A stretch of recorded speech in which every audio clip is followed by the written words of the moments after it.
Hello, good morning. कैसे हैं आप सभी। कक्षा 12 में हमारा जो नया चैप्टर आज स्टार्ट हो रहा है, इससे पहले एक चैप्टर और था। मैं आपको बता दूं, खाद्य उत्पादन में वृद्धि की कार्यनीति। ये आपके कोर्स से हटा दिया गया है इस साल। और नेक्स्ट जो चैप्टर है हमारा है मानव कल्याण में सूक्ष्म जीव, यानी कि इस यूनिट का ये लास्ट चैप्टर है। उसके बाद नेक्स्ट यूनिट स्टार्ट होगी, इकाई यानी कि यूनिट नंबर 4, जैव प्रौद्योगिकी यानी कि बायोटेक्नोलॉजी। ठीक है। तो मानव कल्याण में सूक्ष्म जीव की बात कर रहे हैं यदि हम, तो सूक्ष्म जीव किन्हें कहते हैं? सूक्ष्म जीव यानी कि वे जीव जिन्हें हम अपनी नग्न आंखों से नहीं देख सकते, वे सूक्ष्म जीव कहलाते हैं। ठीक है। और जिन्हें केवल किसके द्वारा ही देखा जा सकता है? केवल माइक्रोस्कोप के द्वारा ही देखा जा सकता है। और इसकी यदि हम यूज की बात करें, इन्हें हम जब से पैदा हुए हैं, जब से ही इनका यूज करते आ रहे हैं। लेकिन हमें पता कब लगा इनका? जब हमने इनके बारे में जाना और इन्हें पहचानने की कोशिश की। यानी कि कहने का मतलब ये कि जब हम इन्हें पहचानते भी नहीं थे, तब से इनका हम प्रयोग करते आ रहे हैं, सूक्ष्म जीवों का। ठीक है। तो ये जो सूक्ष्म जीव होते हैं हमारे लिए बहुत ही लाभकारी होते हैं, हानिकारक भी होते हैं। लेकिन हम यहाँ पर आज जो हम बातें करने जा रहे हैं मानव कल्याण में, मानव कल्याण में जो हमारे लिए लाभकारी होंगे उन जीवों के बारे में बातें करेंगे। जैसे छोटा सा एग्जाम्पल है। फॉर एग्जाम्पल, आपने देखा होगा जो जनरली कोई मनुष्य बीमार होता है तो उस बीमारी में भी क्या होता है? बीमारी का जो कारण होता है वो सूक्ष्म जीव ही होते हैं। ठीक है। और ठीक होने का भी जो कारण होता है वो भी सूक्ष्म जीव ही होते हैं। लेकिन वो अलग अलग प्रकार के होते हैं। किससे क्या चीज बनती है, क्या चीज नहीं बनती है, या क्या हमारी बॉडी में क्या वो इन्फेक्शन पैदा करते हैं, या बॉडी में किस तरह की बीमारी पैदा करते हैं। ठीक है। तो इन सारी चीजों के बारे में हम इस चैप्टर में बात करेंगे, सूक्ष्म जीवों के बारे में, कि सूक्ष्म जीव किस तरह से हमारी ह्यूमन बॉडी के ऊपर कार्य करते हैं। ठीक है। जैसे फॉर एग्जाम्पल है ये सूक्ष्म जीव, यदि थोड़ी सी और बातें करें, सूक्ष्म जीव की इंट्रोडक्शन की बात करें या इनके बारे में बातें करें हम, तो ये जो सूक्ष्म जीव होते हैं ये अत्यधिक अनुकूलित होते हैं। अनुकूलित का मतलब ये सर्दी में भी रह सकते हैं, गर्मी में भी रह सकते हैं, बरसात में भी रह सकते हैं, और कहाँ पर? जहां अम्लीय पर्यावरण होता है वहां पर भी रह सकते हैं। ठीक है। लेकिन ऐसा नहीं है कि जो बरसात में रह रहा है वो अम्ल वाले स्थान पर भी रह लेगा, नहीं। सब अलग अलग जगह पर अलग अलग प्रकार के सूक्ष्म जीव पाए जाते हैं, चाहे वो झरनों के हों, चाहे वो आपके तालाब के हों, चाहे आपके झीलों के हों, चाहे आपके बर्फ के हों, चाहे आपके घर के हों। ठीक है। तो ये सूक्ष्म जीव 0 से हमारे 0 डिग्री से 100 डिग्री टेम्परेचर तक ये रह सकते हैं।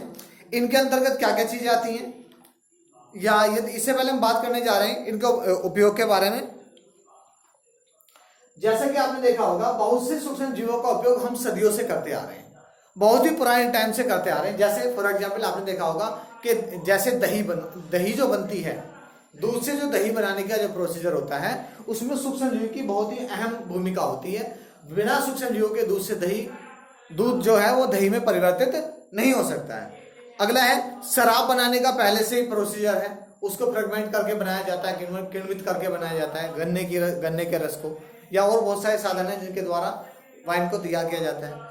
पनीर बनाने का काम होता है। पनीर आपने देखा होगा, पनीर जो बनता है वो भी सूक्ष्म जीवों का ही अहम रोल होता है उसमें, बिना उनके वो पनीर नहीं बन पाएगा। ठीक है। आदि बहुत सारे हमारे खाद्य पदार्थ होते हैं जिनके द्वारा हम सूक्ष्म जीवों को प्रिपेयर करते हैं, तैयार करते हैं, और अपने दैनिक जीवन में उनका उपयोग करते हैं अपने पोषण के लिए। ठीक है। तो ये थे हमारे सूक्ष्म जीव, और इनकी कुछ स्ट्रक्चर दे रखी है। अलग अलग प्रकार के सूक्ष्म जीव होते हैं, कौन से कहाँ पाए जाते हैं। ठीक है। तो उनके बारे में हम बातें करेंगे। जैसे हमारे प्रोटोजोन्स हो गए, जीवाणु, कवक, सूक्ष्मजीव, पादपों, विषाणु, वायराइड तथा प्रियोन्स प्रोटीन संक्रमित कारक हैं, जो क्या काम करते हैं? हमारे बहुत से खाद्य उत्पादों को निर्मित करते हैं तथा उन्हें नष्ट भी करते हैं। तो आज हम बातें करने जा रहे हैं पहले खाद्य पदार्थ की, या ये कह सकते हैं हम कि मानव कल्याण में सूक्ष्म जीव का जो पहला जो हमारा चरण है, पहला जो स्टेप है हमारा, वो है हम चाहे तो हम लिख सकते हैं घरेलू उत्पादों में सूक्ष्म जीव।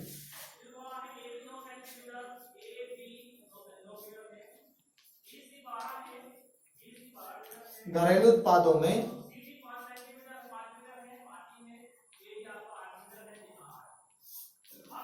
सूक्ष्म जीव यानी कि जो घरेलू उत्पाद यानी कि जो हमारे घर के जो प्रोडक्ट बनते हैं उनमें सूक्ष्म जीवों की क्या अहम भूमिका होती है, उनके बारे में हम बातें करने जा रहे हैं। तो पहला जो है हमारा पहला जो प्रोडक्ट है जो हम बनाते हैं, जो काफी लंबे समय से बनता आ रहा है, दही।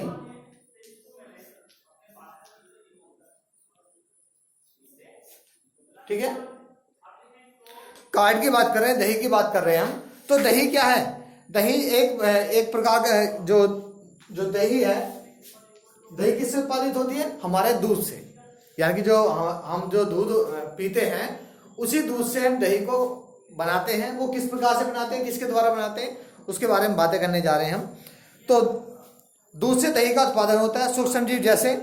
अब क्वेश्चन आता है, बहुत ही अच्छा क्वेश्चन है, very very most important question है कि दूध से जो दही बनती है, दूध से जो दही बनती है उसको बनाने में कौन सा जीवाणु सहायक होता है, कौन सा जीवाणु का अहम रोल होता है? तो उस जीवाणु का नाम होता है लैक्टोबैसिलस।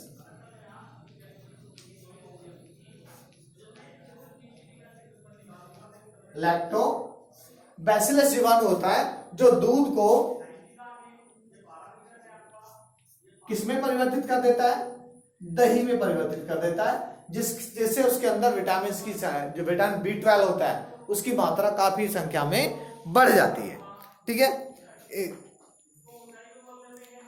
या इसे क्या बोलते हैं? इसे हम लैब भी बोलते हैं, लैक्टिक एसिड बैक्टीरिया। लैक्टोबैसिलस को हम क्या बोलते हैं? लैब भी बोलते हैं, इसको हम लैब भी बोलते हैं, LAB। लैब का मतलब लैक्टोबैसिलस बैक्टीरिया। ठीक है, नेक्स्ट हम बात करें तो नेक्स्ट पॉइंट क्या होगा? अब इसमें क्या होता है, जब ये दूध को दही में कन्वर्ट कर देता है, तो कन्वर्ट करने से पहले आपने देखा होगा, इसमें सपोज करा गांव में क्या होता है, दूध से जब दही को बनाया जाता है तो सपोज करा आज आपने दूध को रखा दही बनाने के लिए, या गांव में बोलते नॉर्मली दही को जमाने के लिए जब रखा, तो क्या देखते हैं उसमें कि पहले दिन जो दही है वो नेचुरल जो बननी चाहिए थी अच्छी, वो नहीं बन पाई है, यानी कि नहीं जम पाई है। ठीक है, तो उसमें क्या करते हैं, हम किसी के यहां से मट्ठा या छाछ, हम एक यानी कि एक छोटे से बर्तन में एक कप, ये बोल सकते हैं एक कप मट्ठा या छाछ पड़ोसी के यहां से उस दूध में लाके डाल देते हैं, और अगले दिन क्या होता है, वो जो दही होती है वो बहुत ही अच्छी और टेस्टी बनती है। क्यों? क्योंकि उसमें जो जीवाणु थे लैक्टोबैसिलस वो सही पैदा नहीं हुए थे, उनकी ग्रोथ सही नहीं हुई थी। हमने क्या किया, वो छाछ नहीं लाके डाली है, हमने वो लैक्टोबैसिलस जो बैक्टीरिया थे वो उसके अंदर लाके ऐड किए हैं। जैसे ही उनके ऐड करने का मतलब उनकी संख्या में वृद्धि की है। जब उनकी संख्या में वृद्धि हो गई है तो जो दही बननी थी वो नेचुरल बन के तैयार हो जाती है। ठीक है, ये प्रोसीजर होगा, आपने देखा होगा गाँव में होता है इस तरह का। ठीक है, और डेयरी वाले भी यही प्रोसीजर अपनाते हैं, ऐसे नहीं कि गाँव में ये चीज होती है। आगे बात करें, हाँ देखिएगा, अब दही की बात करें थोड़ा सा यदि हम, तो दही जो होती है उसमें हमारा क्या होता है, जो विटामिन B12 होता है, यानी कि दूध से दही बनने पर दूध के पोषक तत्वों में परिवर्तन आ जाता है, यानी कि जो दूध में पोषक तत्व थे वो चेंज हो जाते हैं, परिवर्तित हो जाते हैं, यानी कि जो लैक्टोबैसिलस जीवाणु होते हैं उसके पोषक तत्वों को भी चेंज यानी कि उसमें भी परिवर्तन कर देते हैं। और यदि हम दूध की बात करें नेचुरल, तो दूध में all vitamin all protein in present in milk, vitamin C को छोड़कर। अब विटामिन C को क्यों छोड़कर? कहने का मतलब कि सारे विटामिन और सारे प्रोटीन जो होते हैं दूध में अवेलेबल होते हैं। तभी तो कहते हैं बच्चे को दूध मिलना चाहिए, या बच्चा हो या बड़ा हो तो दूध जरूर पीना चाहिए। वो इसलिए जिससे हमें एक न्यूट्रिशन यानी कि एक पोषण अच्छा प्राप्त हो सके। जब न्यूट्रिशन अच्छा मिलेगा तो हमारी बॉडी अच्छी रहेगी। तो कहने का मतलब ये है कि दूध को पीना बहुत ही लाभदायक होता है। और अब परिवर्तन की बात कर रहे हैं हम, तो परिवर्तन क्या होता है इसमें कि दूध से जो दही बनती है तो उसमें विटामिन B12, साइनोकोबालामिन नाम होता है इसका, काफी बड़ा नाम है, तो इसमें इसकी मात्रा बढ़ जाती है। और दूसरा क्या होता है, दूध से दही के रूप में जो लैब बताया मैंने, लैक्टिक एसिड बैक्टीरिया जो होते हैं हमारे शरीर में पाए जाने वाले हानिकारक जीवाणु को नष्ट करने में तथा हमें रोगों से बचाने में भी सहायक होते हैं। यानी कि ये जो लैब जो बैक्टीरिया होते हैं लैक्टोबैसिलस जो बैक्टीरिया होते हैं हमारे रोगों से लड़ने की जो शक्ति होती है उसको भी इंप्रूव कर देते हैं, यानी कि बढ़ा देते हैं। ठीक है, अगला दे रखा है इसमें इसी प्रकार स्ट्रेप्टोकोकस है, वो भी बैक्टीरिया है। लैक्टोबैसिलस वुल्गरिस है, ये भी बैक्टीरिया, ये भी दही को बनाने में काम आता है। ठीक है, अगला लैब का क्या, हम लैब की बात कर रहे हैं ना, लैक्टिक एसिड बैक्टीरिया की बात कर रहे हैं। तो लैक्टिक एसिड बैक्टीरिया क्या करता है, लैब दूध में उपस्थित लैक्टोज शर्करा को किण्वित कर लैक्टिक अम्ल में बदल देता है। आप देखा होगा कभी कभी जो छाछ होती है, हम दही या छाछ, पहले तो दूध से दही बनती है, दही के बाद उसको जब हम उसको उसमें से घी निकाल लेते हैं तो छाछ बन जाती है। तो कहने का मतलब क्या है कि वो छाछ जब खट्टी कब होती है, कि जब इनकी मात्रा अधिक हो जाती है।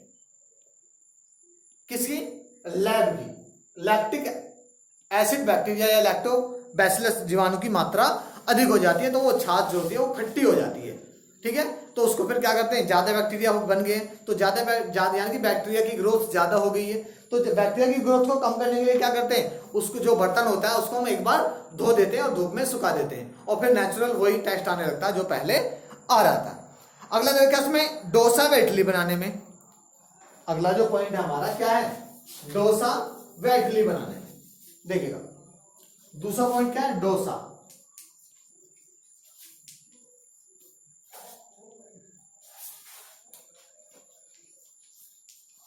डोसा व इडली बनाने में देखिएगा, तो डोसा इडली की बात करें, इसमें दाल व चावल के आटे को बैक्टीरिया द्वारा किण्वित किया जाता है। जैसे में दाल और चावल के आटे को बैक्टीरिया द्वारा किण्वित किया जाता है, जिससे जैसे आपने देखा होगा जलेबियां बनती हैं, तो सबसे पहले मैदा को क्या करते हैं, उसको यानी कि किण्वित किया जाता है, उसमें यीस्ट यानी कि खमीर पैदा किया जाता है, जिसके द्वारा जिसमें थोड़ा सा खट्टापन आ जाता है। पहले क्या करते थे जलेबियां बनाने के लिए, उसमें मैदा को मिक्स करके उसको ढक करके 2 दिन पहले रख दिया करते थे, और उसमें वो बुलबुले से, यानी कि एक प्रकार से ये कह सकते हैं कि मैदा जो थी वो सड़ जाती है, उसमें बुलबुले उठने लगते हैं, तो तब उसकी जलेबियां बनती थी। लेकिन आज की डेट में क्या है, आज की डेट में क्या है, सब कुछ चेंजिंग आ गया, सब कुछ परिवर्तन आ गया, उसमें बेकिंग सोडा मिलाते हैं और साथ के साथ जलेबियां तैयार हो जाती हैं। पहले ये चीजें नहीं थी, अब हम क्या करते हैं, साथ के साथ उसको किण्वित कर देते हैं और हमारा वही टेस्ट आने लगता है। ठीक है, आगे देखिएगा इसमें क्या होता है, यानी कि क्या बोलते हैं, खमीर उठ जाता है। इडली में भी सेम वही कंडीशन होती है, ये हमारे यानी कि खमीर उठ जाता है और इससे आटा ढीला व मुलायम हो जाता है, जिससे किण्वित कर एक प्रकार का आयवित श्वसन, एवाइवीय श्वसन यानी कि अनाक्षी श्वसन होता है उसमें, जिसमें शर्करा का अपूर्ण ऑक्सीकरण होता है और CO2 उप उत्पाद के रूप में निकलती है। इसके लिए ल्यूकोनोस्टॉक तथा स्ट्रेप्टोकोकस, यानी कि इडली डोसा के लिए क्या क्या होते हैं, ल्यूकोनोस्टॉक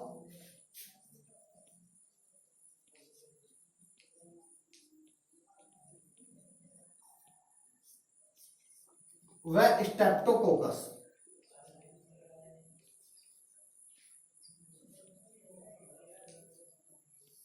वह स्ट्रेप्टोकोकस बैक्टीरिया सहायक होते हैं इस चीज को बनाने में। ठीक है, जैसे मैंने आपको बताया था दही में लैक्टोबैसिलस होता है, तो उसमें इडली डोसा बनाने में क्या होता है, ल्यूकोनोस्टॉक तथा स्ट्रेप्टोकोकस, ये आपको याद रखना होगा। ठीक है, वर्तमान में बैक्टीरिया के स्थान पर इनो का उपयोग भी किया जाता है। यह भी आटे में मिलाने पर CO2 उत्पन्न का किण्वित कर देता है और आटे को कोमल व ढीला कर देता है। यानी कि आज की डेट में क्या है, यदि इस तरह का प्रोसीजर नहीं हो रहा है तो हम क्या करते हैं, इनो का पाउच आता है, देखा होगा आपने, तो उसको आटे में मिला देते हैं, वो भी किण्वित कर देता है, उसको फर्मेंट कर देता है और वो आटा मुलायम और सॉफ्ट हो जाता है। ठीक है, अगला ब्रेड बनाने के लिए, ब्रेड आपने देखा होगा, ब्रेड खाते भी आप,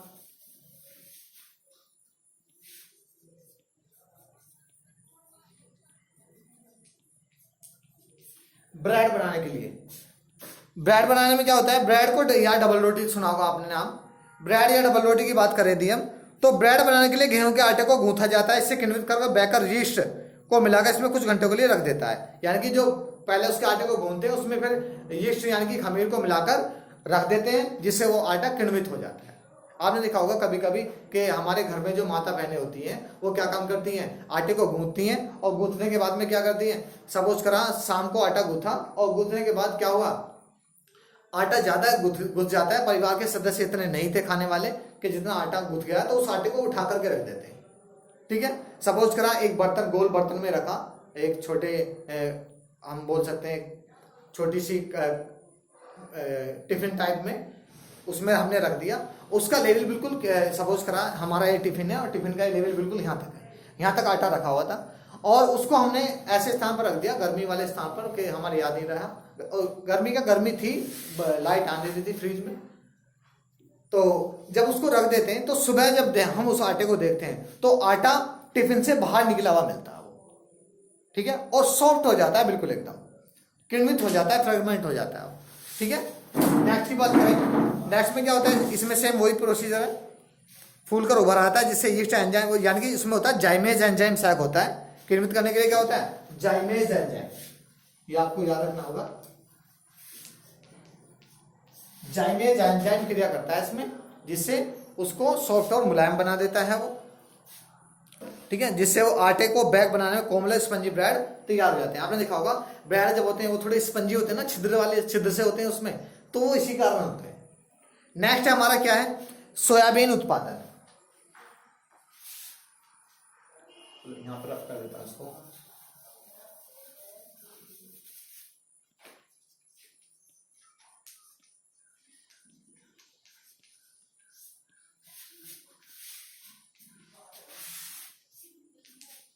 देखिए, सोयाबीन उत्पादन की बात करें, सोयाबीन के किण्वित से tempeh, Sompu, Chinese paneer, tofu आदि, यानी कि सोयाबीन के जो उत्पादन से क्या होता है, आपका पनीर भी बनता है, बहुत सारे चाइनीज फूड तैयार होते हैं, ठीक है। और देखिए, सोयाबीन, सोया सॉस तथा सोयाबीन गेहूं के चोकर को मिलाकर लैक्टोबैसिलस एस्परजिलस, यानी कि लैक्टोबैसिलस एस्परजिलस, इसमें जो जीवाणु होता है,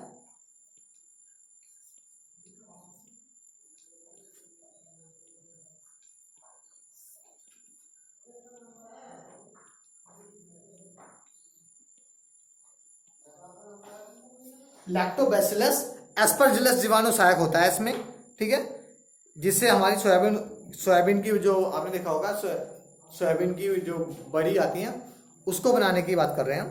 नेक्स्ट टॉपिक है आपका पनीर, चीज। पनीर की बात करें, पनीर सभी खाते हैं नॉर्मली, कोई ऐसी बेकार चीज नहीं है, बहुत अच्छी चीज है। तो पनीर के बनाने में भी क्या होता है हमारा, पनीर को बनाने में भी, पनीर में छेना, दूध में नींबू का रस मिलाकर छेना तैयार किया जाता है। बिना पका हुआ कोमल छेना कॉल्टेज मिल्क पनीर कहते हैं, जिसे निर्माण में स्ट्रेप्टोकोकस, यानी कि स्ट्रेप्टोकोकस की 2-3 प्रजातियां हैं इसमें, स्ट्रेप्टोकोकस लैक्टिस या स्ट्रेप्टोकोकस क्रोमेसिस की बात कर रहे हैं, ठीक है। पनीर को सूक्ष्म जीवों की सहायता से दूध को फाड़कर बनाया जाता है। पनीर को पनीर की जो होती है वो सैकड़ों किस्में होती हैं, जिसमें अलग अलग स्वाद व खुशबू होती है। अलग अलग प्रकार का पनीर बनाने के लिए अलग अलग प्रकार के सूक्ष्म जीव उपयोग में लाए जाते हैं, जैसे स्विज पनीर। पनीर की मैं आज आपको पनीर के बारे में बताऊंगा। अगर आप दुकान से जाते हैं और पनीर लिया है कि हाँ कि पनीर है बस, ठीक है, कौन सा पनीर लेकर आए आज आपको पता लगेगा। पहला होता है स्विज,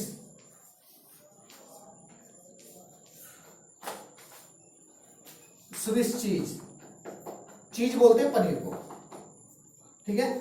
इसका जो टाइप होता है, प्रकार होता है, वो कठोर होता है। कैसा होता है, कठोर होता है इसका जो टाइप्स होता है। और ये किसके द्वारा होता है, ये किस सूक्ष्म जीव के द्वारा होता है,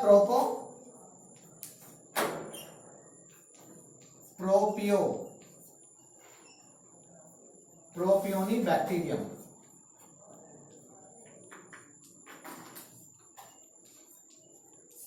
ठीक है।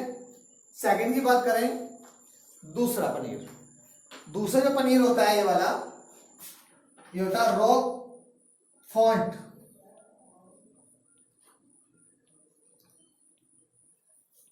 रॉक्यू फॉन्ट,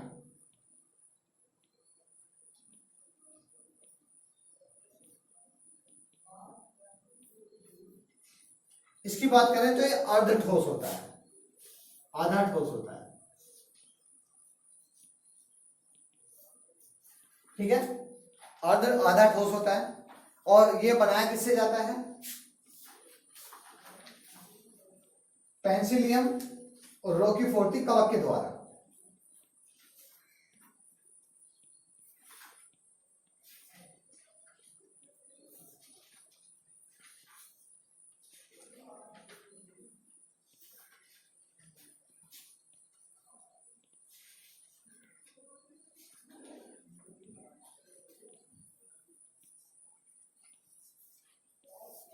पेनिसिलियम रोक्यूफोर्टी कवक के द्वारा बनाया जाता है। नेक्स्ट की बात करें तो नेक्स्ट होता है कॉमन बर्ड चीज, यह कोमल होता है, यह भी कवक के द्वारा बनाया जाता है। अगला होता है लिम्बर्गर चीज, यह भी कोमल होता है, ये स्ट्रेप्टोकोकस लिक्विफेसिस के द्वारा बनाया जाता है। और नंबर 5 पे होता है चीडर, ये कठोर होता है, जो जियोट्राइकम नामक जीवाणु के द्वारा बनाया जाता है। ठीक है, इसके द्वारा बहुत सारी चीजें हमारी, जैसे योगार्ट है, सॉसेज है, हमारी सॉस बनाई जाती हैं। ठीक है, टोडी होता है। टोडी क्या होता है? टोडी दक्षिण भारत के कुछ भागों में ताड़ के वृक्ष के तने से एक स्राव निकलता है और नारियल के पानी के किण्व से पेय पदार्थ तैयार किया जाता है, जिसे टोडी बोलते हैं। ठीक है, सॉस बनाने में होता है सॉस सोयाबीन, गेहूं, चोकर के चूर्ण को एस्परजिलस, ओराइजी, लैक्टिक बैसिलस, सैक्रोमाइसी जीवाणु तथा टोरोलिसिस के साथ किण्वित करके बनाया जाता है। ठीक है, किण्वित दूध होता है हमारा, जिसके द्वारा योगार्ट, कॉफिर, काउसिस, ये बहुत सारी चीजें बनाई जाती हैं। तो कहने का मतलब ये है हमारा कि घरेलू उत्पादों में हमारे बहुत सारे पेय पदार्थ बनाए जाते हैं, जिससे पहला आपको बताया मैंने दही, दूसरा बताया आपको डोसा व इडली, तीसरा ब्रेड, नंबर 4 पे सोयाबीन उत्पादन, 5 पे पनीर और 6 पे योगार्ट होता है, जो दूध को स्ट्रेप्टोकोकस जीवाणु के द्वारा बनाया जाता है। इसकी पीडीएफ फाइल मैं अभी सेंड कर दूंगा आपको। ठीक है, और सोसेज हैं हमारे, और हमारा टोडी है। ये थे सूक्ष्म जीव मानव कल्याण में, और नेक्स्ट हम बात करेंगे औद्योगिक उत्पादन में सूक्ष्म जीव के बारे में नेक्स्ट वीडियो में। ओके, आज के लिए इतना ही, थैंक यू।